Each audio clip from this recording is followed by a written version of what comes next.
And conversation 13 wada sheekaysigii 13aad.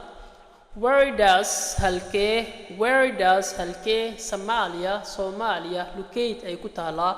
Where does Somalia locate? Somalia halkee ku taalaa? Somalia locates, Somalia waxay ku taalaa. Somalia locates, Somalia waxay ku taalaa in East Africa, bariga Africa. East waa qorax ka soo bax ama bari. In East Africa, bariga Africa. When did Somalia, goormee Somalia, take freedom ay qaadatay xornimada? When did Somalia, goormee Somalia, take freedom ay qaadatay xornimada? Freedom waa xornimo.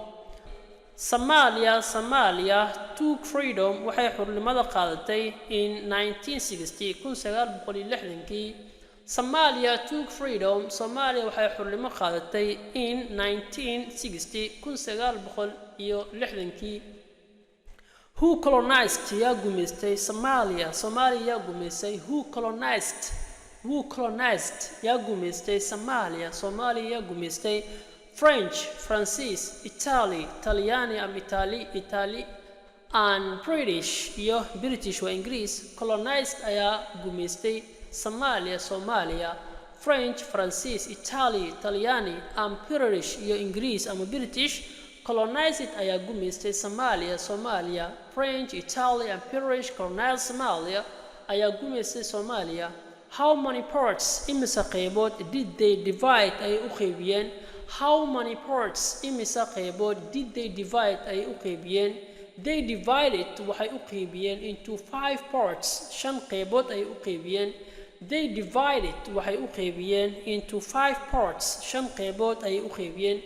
New words waa eray cusub. East waa bari ama qorax ka soo bax. Get waa helid. Freedom waa xornimo. Colonized waa gumaystay. Parts waa qaybo. Divide waa qaybin ama kala dhantaalid. hal mar kala dul maro.